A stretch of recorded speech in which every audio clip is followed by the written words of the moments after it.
Hi all. സെറ podcast series 1 ഇന്ന് നമ്മളോടൊപ്പം ഉള്ളത് നിഖിലാണ്. നിഖിൽ സെൻട്രൽ യൂണിവേഴ്സിറ്റി ഓഫ് കേരളയില് റിസർച്ച് സ്കോളർ ആണ്. അതെ, ഞാൻ പ്ലാന്റ് സയൻസിൽ റിസർച്ച് ചെയ്യുന്നു. CSIR JRF കൂടി ക്രാക്ക് ചെയ്തിട്ടുള്ള ഒരാളാണ്. അപ്പം ആ ഒരു ജേർണി എങ്ങനെയായിരുന്നു കൂടെ നമുക്ക് നിഖിലിന്റെ അടുത്തുനിന്ന് മനസ്സിലാക്കാം. നമ്മൾ MSc ചെയ്തുകൊണ്ടിരിക്കുന്ന ഒരാൾക്ക് CSIR നെറ്റ് പ്രിപ്പയർ ചെയ്തതുകൊണ്ട് എന്തെങ്കിലും കാര്യമുണ്ടോ? അങ്ങനെ കിട്ടാനുള്ള ചാൻസസ് ഉണ്ടോ? ഉറപ്പായിട്ടും കാര്യമുണ്ട്. കാരണം എന്ന് വെച്ചാൽ നമ്മുടെ ഈ CSIR എക്സാമിന്റെ സിലബസും നമ്മുടെ PGന്റെ MScയുടെ സിലബസും ഏകദേശം സിമിലർ ആണ്. ശരിക്കും ആ ടൈമിൽ തന്നെ നമ്മൾ PG പഠിക്കുമ്പോൾ തന്നെ ശരിക്കും ഇതും പ്രിപ്പയർ ചെയ്യുകയാണെങ്കിൽ നമുക്ക് അറ്റ്ലീസ്റ്റ് ഒരു നെറ്റെങ്കിലും ക്വാളിഫൈ ചെയ്യാൻ ആ ടൈമിലൊക്കെ പറ്റും. റീസെൻ്റ്ലി എൻ്റെ ലാബിൽ ഒരു കുട്ടി ജോയിൻ ചെയ്തിട്ടുണ്ടായിരുന്നു. ആ കുട്ടി PG പഠിച്ചുകൊണ്ടിരിക്കുമ്പോൾ തന്നെ JRF ക്വാളിഫൈ ചെയ്ത ഒരു കുട്ടിയാണ്. അപ്പം അങ്ങനെയും പറ്റും, ആൾക്കാർ അങ്ങനെയും ഉണ്ട്. അപ്പോ അവര് എന്തെങ്കിലും കോച്ചിങ് എന്തെങ്കിലും എടുത്തിട്ടുണ്ടോ? അവള് സൈഡായിട്ട് ഓൺലൈൻ കോച്ചിങ് ചെയ്തിട്ടുണ്ടെന്നാണ് അവള് പറഞ്ഞിട്ടുള്ളത്. അപ്പോൾ അങ്ങനെയൊക്കെ പറ്റും.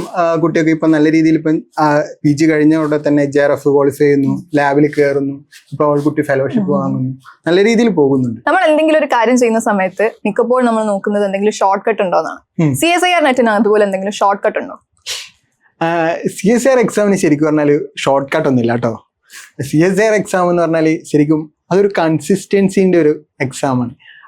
എന്നെ സംബന്ധിച്ചിടത്തോളം CSIR എക്സാം എന്ന് പറഞ്ഞാൽ അതൊരു ഇന്റലിജന്റ് ടെസ്റ്റ് ഒന്നല്ല, അതൊരു കൺസിസ്റ്റൻസി ടെസ്റ്റ് ആണ്. നമ്മൾ എത്രമാത്രം വർക്ക് ചെയ്യുന്നു, എത്രമാത്രം ഹാർഡ് വർക്ക് ചെയ്യുന്നു, അതിനുള്ള റിസൾട്ട് എപ്പോഴായാലും കിട്ടും. ഇപ്പം നാളെ തന്നെ ഒരു റിസൾട്ട് ഉണ്ടാവണമെന്നില്ല. ആദ്യത്തെ തവണ കിട്ടിയില്ലെങ്കിലും രണ്ടാമത്തെയോ മൂന്നാമത്തെയോ തവണ നമുക്ക് എന്തായാലും നമ്മൾ അതേ എഫേർട്ട് ഒരുപോലെ ഇടുകയാണെങ്കിൽ നമുക്ക് എന്തായാലും കിട്ടും.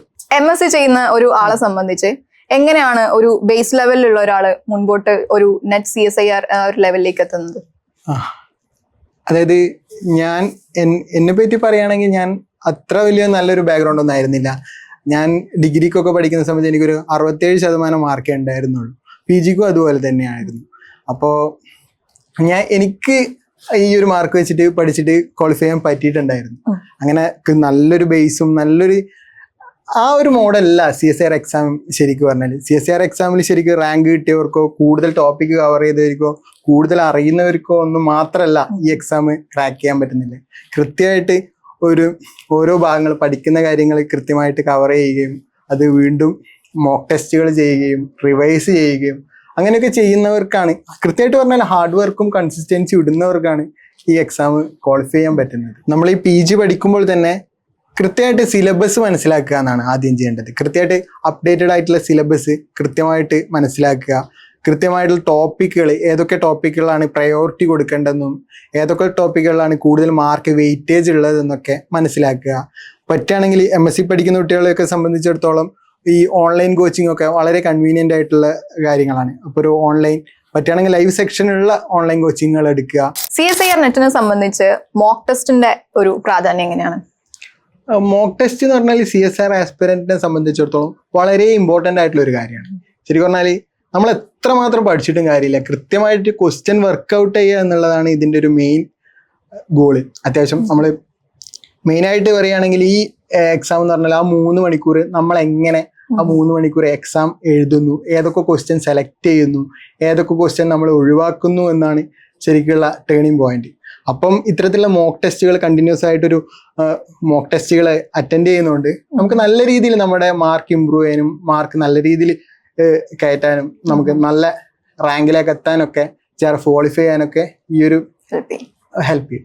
അതേപോലെ തന്നെ പ്രീവിയസ് ഇയർ ക്വസ്റ്റ്യൻസ് ആണെങ്കിൽ കൂടുതൽ അതെ കൃത്യമായിട്ട് പ്രീവിയസ് ഇയർ ക്വസ്റ്റ്യൻ ഒക്കെ ഒരു 5-10 കൊല്ലത്തെ പ്രീവിയസ് ഇയർ ക്വസ്റ്റ്യൻ ഒക്കെ വർക്ക്ഔട്ട് ചെയ്യുക, അതിന്റെ ആൻസർ കണ്ടുപിടിക്കുക, അങ്ങനെയൊക്കെ ചെയ്യുന്നതുകൊണ്ട് എന്തായാലും നല്ല രീതിയിൽ ക്വസ്റ്റ്യൻ നമ്മൾ അവെയർ ആവുകയാണ് ചെയ്യുന്നത്. ഓരോ തവണയും വർക്ക്ഔട്ട് ചെയ്യുമ്പോൾ എവിടെയാണ് CSIR ഫോക്കസ് ചെയ്യുന്നത്, എവിടെയാണ് അവർ ഔട്ട് ഓഫ് ഫോക്കസ് ചെയ്യുന്നത് ഒക്കെ മനസ്സിലാക്കാൻ ഇത്തരത്തിലുള്ള ക്വസ്റ്റ്യനുകൾ നമ്മൾ ഒരുപാട് സഹായിക്കും. അതുകൊണ്ട് എനിക്ക് പറയാനുള്ളത് നമ്മൾ പഠിക്കുന്നതിലല്ല കാര്യം, അൾട്ടിമേറ്റ്ലി നമ്മൾ എത്ര പഠിച്ചു എന്നല്ല കാര്യം ഇരിക്കുന്നത്. ശരിക്കും പറഞ്ഞാൽ നമ്മൾ എങ്ങനെ ഒരു ക്വസ്റ്റ്യൻ ഫോക്കസ് ചെയ്യുന്നു, എങ്ങനെ ക്വസ്റ്റ്യൻ അറ്റൻഡ് ചെയ്യുന്നു എന്നുള്ളതിലാണ് കാര്യം. ഈ ഡിഗ്രിക്കും PGക്കും 67% എന്നുള്ള ആ ഒരു ഇതിൻ്റെ അകത്തുനിന്ന് എങ്ങനെ നമ്മള് JRF പോലെ ഒരു നേട്ടത്തിലേക്ക് എത്തും? ശരിക്കും പറഞ്ഞാൽ എനിക്ക് JRF ക്വാളിഫൈ ചെയ്യണമെന്ന് നല്ല ആഗ്രഹം ഉണ്ടായിരുന്നു. അപ്പം ഞാൻ ഒരു കോച്ചിങ്ങിന് പോയിട്ടുണ്ടായിരുന്നു. ശരിക്കും പറഞ്ഞാൽ ഞാൻ ആദ്യത്തെ തവണ ഞാനൊരു 6 മാസം കോച്ചിങ് കഴിഞ്ഞിട്ട് ഞാനൊരു എക്സാം എഴുതി. ഓണസ്റ്റ്ലി പറയുകയാണെങ്കിൽ ഞാൻ ആ എക്സാം എഴുതിയിട്ട് ഭയങ്കര ഡീമോട്ടിവേറ്റഡ് ആയി. എന്നെ കൊണ്ട് പറ്റുമോ, ഈ എക്സാം എന്നെ കൊണ്ട് പറ്റുമോ, ഇങ്ങനെ നമ്മളെ കൊണ്ടൊക്കെ ആവുന്നതാണോ, അങ്ങനെ ഒരു ഭയങ്കര ഡൗട്ടായിരുന്നു എനിക്കുണ്ടായത്. ഇത്തരത്തിലുള്ള എക്സാം എങ്ങനെ ക്വാളിഫൈ ചെയ്യുക. കാരണം എന്ന് വെച്ചാൽ എനിക്ക് ആ എക്സാമിലൊക്കെ നല്ല മാർക്ക് കുറവായിരുന്നു. അതിനുശേഷം ഞാൻ എന്താ ചെയ്തതെന്ന് വെച്ചാൽ അടുത്ത 6 മാസം ഞാൻ കൃത്യമായി പ്ലാൻ ചെയ്ത് പഠിക്കാൻ തുടങ്ങി.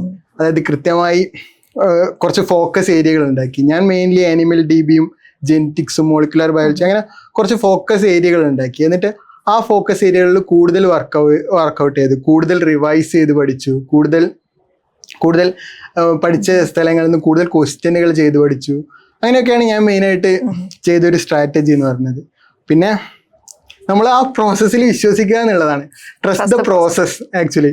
അങ്ങനെ നമ്മൾ ചെയ്യുമ്പോൾ റിസൾട്ട് ഒന്നും ഉണ്ടാവില്ല, പക്ഷെ അത് മെല്ലെ മെല്ലെ ആ പ്രോസസ്സിൽ വിശ്വസിക്കുക. നാളെ തന്നെ ഒരു റിസൾട്ട് ഒന്നും ഉണ്ടാവില്ല. ശരിക്കും പറഞ്ഞാൽ ഞാൻ മോക്ക് ടെസ്റ്റ് ഒക്കെ എഴുതുന്ന സമയത്ത് എനിക്ക് നല്ല മാർക്കൊക്കെ കുറവായിരുന്നു. അപ്പോൾ എനിക്ക് നല്ല വിഷമമുണ്ടാവും. സംഭവം നമ്മൾ പഠിക്കുന്നുണ്ടല്ലോ, എഫേർട്ട് ഇടുന്നുണ്ടല്ലോ, എന്നിട്ടും മാർക്കില്ല, അപ്പം സങ്കടമൊക്കെ വരും. പക്ഷെ നമ്മൾ ആ പ്രോസസ്സിൽ വിശ്വസിക്കുക. എന്തായാലും നമ്മൾ ക്വാളിഫൈ ചെയ്യും ഒരു ദിവസം. ശരിക്കും പറഞ്ഞാൽ ഞാൻ PG പഠിക്കുന്ന സമയത്ത് തന്നെ ഈ എക്സാം വല്ല ഓൺലൈൻ കോച്ചിങ്ങോ അങ്ങനെ എന്തെങ്കിലുമൊക്കെ എടുക്കുകയായിരുന്നെങ്കിൽ ഇത്ര കാലതാമസം വരില്ലായിരുന്നു. ഈ JRF കിട്ടാൻ കുറച്ച് നേരത്തെ കിട്ടിപ്പോയേനെ. നമ്മുടെ CSIR-ന്റെ ഒരു ട്രെൻഡ് എന്ന് പറയുന്നത് പെട്ടെന്ന് മാറുന്ന തരത്തിലുള്ള ഒരു ട്രെൻഡാണ്. അത് എങ്ങനെയാണ് മറികടന്നത്? ട്രെൻഡ് എങ്ങനെ വേണമെങ്കിലും മാറിക്കോട്ടെ, നമ്മൾ ഒരു പെർട്ടിക്കുലർ ടോപ്പിക് പഠിക്കുക, ആ ടോപ്പിക്കിൽ ഒരുപാട് ക്വസ്റ്റ്യൻ വർക്ക്ഔട്ട് ചെയ്യുക, നമ്മൾ കോൺഫിഡന്റ് ആവുക. ആ ഒരു ഏരിയയിൽ നിന്ന് ക്വസ്റ്റ്യൻ വന്നിട്ടുണ്ടെങ്കിൽ നമ്മൾ എന്തായാലും അത് ആൻസർ ചെയ്യുന്നു, അതെന്തായാലും നമ്മൾ ശരിയാക്കും എന്നുള്ള ഒരു കോൺഫിഡന്റ് ഉണ്ടാക്കുക. നമ്മൾ എന്തായാലും ക്വാളിഫൈ ചെയ്യും, അത് ചെയ്താൽ മാത്രം മതി. എങ്ങനെയാണ് ഒരു പ്രീമിയം സെൻട്രൽ യൂണിവേഴ്സിറ്റിയിലുള്ള റിസർച്ച് സ്കോളർ ലൈഫ്? ഞാൻ സെൻട്രൽ യൂണിവേഴ്സിറ്റി കേരളയിലാണ് PhD ചെയ്യുന്നത്. ഞാൻ മെയിനായിട്ട് നോക്കിയത് എന്താ വെച്ചാൽ സാറിന്റെ വർക്കായിരുന്നു. ഞാൻ കുറച്ചുകൂടി ടിഷ്യൂ കൾച്ചർ വർക്കിലും ഫൈറ്റോകെമിസ്ട്രി വർക്കിലൊക്കെ കുറച്ച് ഇൻട്രസ്റ്റഡ് ആയതുകൊണ്ട് ആ വർക്ക് ചൂസ് ചെയ്തതാണ്. സാറിന് ഡയറക്റ്റ് മെയിൽ അയച്ച് സാറിനോട് അപ്രോച്ച് ചെയ്തിട്ട് ചൂസ് ചെയ്തായിരുന്നു. അപ്പോൾ എൻ്റെ വർക്ക് ലൈഫ് കുറച്ചുകൂടി ബാലൻസ്ഡ് ആണ്. അത്യാവശ്യം ഫ്രീ ടൈം കിട്ടുന്നുണ്ട്, എൻ്റെ പേഴ്സണൽ ലൈഫ് നല്ല രീതിയിൽ പോകുന്നുണ്ട്, വലിയ കുഴപ്പമൊന്നുമില്ലാതെ പോകുന്നുണ്ട്. അപ്പം ഈ സെൻട്രൽ യൂണിവേഴ്സിറ്റി ഒക്കെ ആയതുകൊണ്ട് അത്യാവശ്യം ഫണ്ടഡ് ഇൻസ്റ്റിറ്റ്യൂട്ടാണ്. അപ്പം അത്യാവശ്യം പർച്ചേസിന്റെ കാര്യങ്ങളായാലും നമ്മുടെ കയ്യിൽ നിന്ന് എടുത്തിട്ട് ഉപയോഗിക്കേണ്ട കാര്യമൊന്നുമില്ല. നമുക്ക് കിട്ടുന്ന ഫെലോഷിപ്പ് എമൗണ്ട് നമുക്ക് തന്നെ യൂസ് ചെയ്യാൻ പറ്റുന്നുണ്ട്. അപ്പോൾ വലിയ കുഴപ്പങ്ങളില്ലാതെ പോകുന്നു. ലീവിന്റെ കാര്യങ്ങളൊക്കെ എങ്ങനെയാണ്? ലീവ് ഇപ്പം മെയിൻലി എനിക്ക് 9 to 5 ആണ്, വലിയ കുഴപ്പങ്ങളൊന്നുമില്ല. സൺഡേ ഇപ്പൊ ലീവ് ഉണ്ടാവാറുണ്ട്. നമുക്ക് സാറ്റർഡേ സൺഡേ വർക്ക് ഉണ്ടെങ്കിൽ പോവുക എന്നുള്ളതാണ്. എനിക്ക് സൺഡേ ഒക്കെ അത്യാവശ്യം ലീവ് കിട്ടാറുണ്ട്, വലിയ കുഴപ്പങ്ങളൊന്നും ഇല്ല, അത്യാവശ്യം ഫ്രീ ടൈം ഒക്കെ കിട്ടാറുണ്ട്. നെറ്റ് അല്ലെങ്കിൽ JRF കൊണ്ടുള്ള ജോലി സാധ്യതകൾ അല്ലെങ്കിൽ മറ്റെന്തെങ്കിലും രീതിയിലുള്ള സാധ്യതകൾ എന്തൊക്കെയാണ്? ശരിയായിട്ട് പറയുകയാണെങ്കിൽ JRF നമ്മളൊരു PhD എടുക്കുന്നത് കൊണ്ട് പ്രത്യേകിച്ച് ഒരു ജോലിയൊന്നും കിട്ടാനൊന്നുമില്ല. പക്ഷെ നമ്മൾ നമ്മുടെ വർക്കിൽ കൂടുതൽ ഫോക്കസ്ഡ് ആയിട്ട് നമ്മുടെ വർക്ക് നല്ല രീതിയിൽ എക്സ്പോസ് ചെയ്യാനും നല്ല രീതിയിൽ മേക്ക് ചെയ്യാനും പറ്റുകയാണെങ്കിൽ നമുക്ക് ആ റിസർച്ചിൽ തന്നെ ഒരു ഭാവി ഉണ്ടാക്കാൻ പറ്റും. ലൈക്ക് നമ്മുടെ വർക്ക് വേണമെങ്കിൽ നമുക്കൊരു സ്റ്റാർട്ടപ്പ് ആയിട്ട് ഭാവിയിൽ ബിൽഡ് ചെയ്യാൻ പറ്റും. നല്ല നല്ല കണക്ഷൻസ് ഉണ്ടാക്കിയിട്ടുണ്ടെങ്കിൽ നമ്മൾ വേറെ ഏതെങ്കിലും പ്രീമിയർ ഇൻസ്റ്റിറ്റ്യൂട്ടിലൊക്കെ സയന്റിസ്റ്റ് ആയിട്ട് ഫാക്കൽറ്റി ഒക്കെ ആയിട്ട് പോകുന്ന സമയത്ത് നമുക്ക് നമ്മുടെ വർക്ക് കാണിച്ചിട്ട് നമ്മൾ ഇന്ന ഇതിൽ വർക്ക് ചെയ്താണ്, എനിക്കിതിൽ ഇത്രമാത്രം എക്സ്പെർട്ടൈസേഷൻ ഉണ്ട് അങ്ങനെയൊക്കെ പറയാൻ പറ്റുന്ന സമയത്ത് അങ്ങനെയുള്ള ഇന്റർവ്യൂകളൊക്കെ കൂടുതലും ക്വാളിഫൈ ചെയ്യാൻ പറ്റും. റിസർച്ച് അല്ലെങ്കിൽ ലെക്ചർഷിപ്പ്, നമുക്ക് ഈ നെറ്റ് ഒരു അസിസ്റ്റന്റ് പ്രൊഫസറെയൊക്കെ യോഗ്യതയാണല്ലോ. അപ്പം ലെക്ചർഷിപ്പിലേക്ക് നമുക്ക് ഇൻട്രസ്റ്റഡ് ആണെങ്കിൽ അങ്ങനെ പോവാം കോളേജുകളിലൊക്കെ. അല്ലാതെ ഈ JRF കിട്ടുന്നതുകൊണ്ട് നമുക്ക് ഡയറക്റ്റ് ആയിട്ട് ഒരു ജോലി എന്നുള്ളൊരു സാധ്യതയൊന്നും ഇല്ല. ഇപ്പോൾ CSIR ലൈഫ് സയൻസിൽ നിഖിൽ കോച്ചിങ് എടുക്കുന്നതിന് മുമ്പും കോച്ചിങ് എടുത്തതിന് ശേഷമുള്ള ഒരു ഡിഫറൻസ് എന്താണ്? കൃത്യമായിട്ട് പറയുകയാണെങ്കിൽ ഇപ്പം ഒരു കോച്ചിങ്ങിന് പോകാതെ ഒരു കുട്ടിയെ സംബന്ധിച്ചിടത്തോളം ആ കുട്ടിക്ക് ഈ മാറി വരുന്ന ക്വസ്റ്റ്യൻ പാറ്റേൺ എങ്ങനെയാണെന്ന് അറിയില്ല. ശരിക്കും നമ്മൾ കോച്ചിങ്ങിനൊക്കെ പോകുന്ന സമയത്ത് കൃത്യമായിട്ടുള്ള പാറ്റേൺ വെച്ചിട്ടാണ് അവർ ടോപ്പിക്കുകളൊക്കെ തരുന്നത്. അപ്പം നമുക്ക് കൃത്യമായിട്ട് ഏത് ടോപ്പിക്കാണ് ഫോക്കസ് ചെയ്യേണ്ടതെന്നും എങ്ങനെയാണ് ഒരു എക്സാം അറ്റൻഡ് ചെയ്യേണ്ടതെന്നും ഒക്കെ മനസ്സിലാവും. ശരിക്കും പറഞ്ഞാൽ ഈ എക്സാം ഏറ്റവും വലിയൊരു ഘടകം എന്ന് പറഞ്ഞാൽ എങ്ങനെയാണ് ഏതൊക്കെ ടോപ്പിക്കിനാണ് നമ്മൾ പ്രയോറിറ്റി കൊടുക്കേണ്ടതെന്നാണ്. ചില ടോപ്പിക്കിന് പ്രയോറിറ്റി വേണ്ടാത്ത ടോപ്പിക്കുകളുണ്ട്, വീക്കായിട്ടുള്ള അങ്ങനെയുള്ള ടോപ്പിക്കുകൾ നമുക്ക് ഒഴിവാക്കാം. നമ്മളപ്പോൾ പ്രയോറിറ്റി കൊടുക്കേണ്ട ടോപ്പിക്കുകൾക്ക് പ്രയോറിറ്റി കൊടുക്കാനും നല്ല രീതിയിൽ ടൈം മാനേജ്മെന്റ് ചെയ്യാനും ഒക്കെ ഇത്തരത്തിലുള്ള കോച്ചിങ്ങുകൾ നമ്മൾ വളരെ കൂടുതൽ ഹെൽപ്പ് ചെയ്യുന്നുണ്ട്. കൂടാതെ ഞാൻ പറയുകയാണെങ്കിൽ ശരിക്കും പറഞ്ഞാൽ CSIR മാത്രമല്ല ഫെലോഷിപ്പ് ഉള്ളത്. ICMR ഉണ്ട്, ഐക്കർ ഉണ്ട്, DBT ഉണ്ട്, ഗേറ്റ് ഉണ്ട്, അങ്ങനെ നിരവധി ഫെലോഷിപ്പ് നൽകുന്ന ഒരുപാട് ഏജൻസികളുണ്ട്. അപ്പൊ അതൊക്കെ കൃത്യമായിട്ട് എപ്പോഴാണ് അതിന്റെ ആപ്ലിക്കേഷൻ തീയതി വരുന്നതെന്നും എപ്പോഴാണ് അപ്ലൈ ചെയ്യേണ്ടതെന്നും ഒക്കെ ഇപ്പൊ ഒരു കോച്ചിങ് ഒക്കെ ഉണ്ടെങ്കിൽ അവർ കൃത്യമായിട്ട് കൺവേ ചെയ്യും ഇങ്ങനെയുള്ള കാര്യങ്ങളൊക്കെ. അപ്പം കൂടുതൽ നമുക്ക് ഇതിനെപ്പറ്റിയൊക്കെ അറിയാൻ പറ്റും. ശരിക്കും പറഞ്ഞാൽ CSIR മാത്രമല്ല കേട്ടോ ഈ ഫെലോഷിപ്പ് നൽകുന്ന ഏജൻസി ഉള്ളത്. ഒരുപാട് വേറെയും ഏജൻസികളുണ്ട്, വേറെയും എക്സാമുകളുണ്ട്. അപ്പോൾ അതൊക്കെ അവെയർ ആയിരിക്കാനൊക്കെ ഇത്തരത്തിലുള്ള കോച്ചിങ്ങുകളൊക്കെ നമ്മളെ സഹായിക്കുന്നുണ്ട്. CSIR JRF സ്വപ്നം കാണുന്ന മിക്ക ആളുകളും ആകാംക്ഷയോടെ കാത്തിരിക്കുന്ന ഒരു ക്വസ്റ്റ്യൻ ആണ്, ഫെലോഷിപ്പ് എത്ര കിട്ടും, പൈസ എത്ര കിട്ടും എന്നുള്ളത്. പൈസ കൃത്യമായിട്ട് പറയുകയാണെങ്കിൽ നമുക്ക് അതായത് ആദ്യത്തെ 2 കൊല്ലം എന്ന് പറയുന്നത് JRF ആണ്. പിന്നെ നമ്മൾ SRF-ലേക്ക് അപ്ഗ്രേഡ് ആവുകയാണ്. ആദ്യത്തെ 2 കൊല്ലം എന്ന് പറയുന്നത് നമുക്ക് 37,000 രൂപയും പ്ലസ് HRU ആണ് കിട്ടുക. അപ്പൊ ഈ 2 കൊല്ലം കണ്ടിജൻസി ഉണ്ട്. 1 കൊല്ലം കണ്ടിജൻസി എമൗണ്ട് എന്ന് പറയുന്നത് 20,000 രൂപയാണ്. SRF ആവുമ്പോൾ നമുക്ക് ഈ 37 എന്നുള്ളത് 42,000 രൂപ പെർ മന്ത്, 42,000 രൂപ നമുക്ക് കിട്ടും. പ്ലസ് കണ്ടിജൻസിന്റെ എമൗണ്ടും അതേപോലെ തന്നെ കൂടും.